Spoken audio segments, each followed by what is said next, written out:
पूरा मामला जनपद संभल की चंदौसी के एसएम कॉलेज का है, जहां पर छात्र संघ चुनाव की मांग को लेकर दूसरे दिन भी पूर्व छात्र नेता के साथ छात्रों ने कॉलेज प्राचार्य डॉक्टर दानवीर सिंह यादव के कक्ष में उनका घेराव किया। वहां पर छात्रों ने चुनाव कराने की मांग को लेकर प्राचार्य से बात की, जिसको लेकर वहां पर काफी हंगामा भी हुआ। इस विषय में छात्र नेता सुरेंद्र यादव का कहना है कि कॉलेज के छात्र काफी समय से छात्र संघ चुनाव कराने की मांग कर रहे हैं, लेकिन कॉलेज प्रशासन लगातार उनकी अनदेखी करता आ रहा है।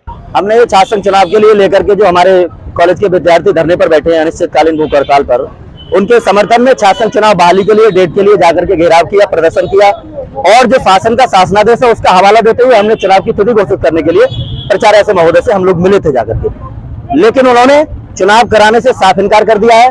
लेकिन और शायद मैं समझता हूं आपके पास भी वो स्टेटमेंट होगा, रिकॉर्ड किया होगा आपने, उन्होंने सरकार के शासनादेश को मानने से मना किया है और उन्होंने कहा कि मैं इस सरकार के शासनादेश को नहीं मानता और मैं चुनाव नहीं कराऊंगा।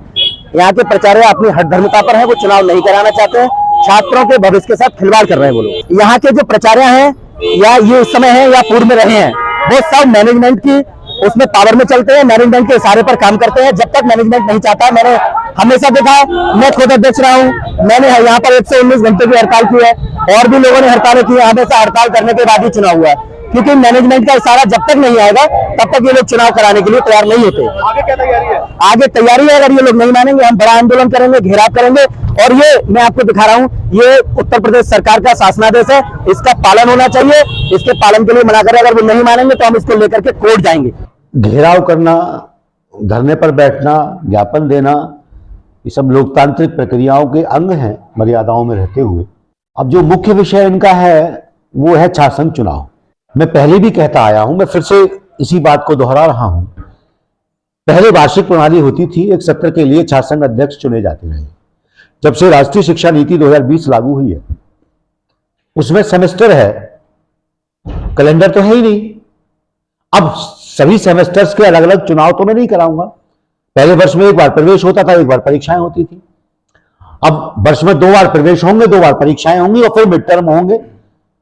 ना जाने कितनी गतिविधियां हैं, स्टाफ भी नहीं है मेरे पास। और सबसे पहली बात है, मेरा अधिकार नहीं है ये निर्धारित करना कि छात्र संघ चुनाव होंगे अथवा नहीं होंगे। मेरे 2 अधिकारी हैं सीधे, माननीय कुलपति महोदय और महामहिम कुलाधिपति महोदय। उनकी तरफ से कोई निर्देश प्राप्त होगा, पूरे प्रदेश में होगा, तो मैं छात्र संघ चुनाव कराने में पीछे नहीं रहूंगा। मैं, अगर आप मेरी बात से सहमत नहीं है, आपने मुझे ज्ञापन दे दिया, मैंने उस पर कोई एक्शन नहीं लिया या मान लीजिए फॉरवर्ड किया या कोई आदेश नहीं दिया, तो आप कंटेम्प्ट ऑफ कोर्ट में ले जाइए मुझे कि साहब इस न्यायिक आदेश के खिलाफ प्राचार्य उसका पालन नहीं कर रहे हैं, कंटेम्प्ट में चले जाइए फिर आप, अगर आप उसका हवाला दे रहे हैं। मेरा जहां तक संज्ञान है, कोई भी नया आदेश जब आता है तो पुराना आदेश ऑटोमेटिकली रद्द हो जाता है। नई शिक्षा नीति के आने के बाद, राष्ट्रीय शिक्षा नीति 2020 के आने के बाद, पुरानी भी जो शिक्षा पर आधारित आदेश थे वो स्वतः ही निरस्त हो जाते हैं। फिर भी मैं कह रहा हूं, मेरे उच्च अधिकारी अगर मुझे निर्देश या आदेश देंगे तो मुझे छात्र संघ चुनाव कराने में कोई आपत्ति नहीं है।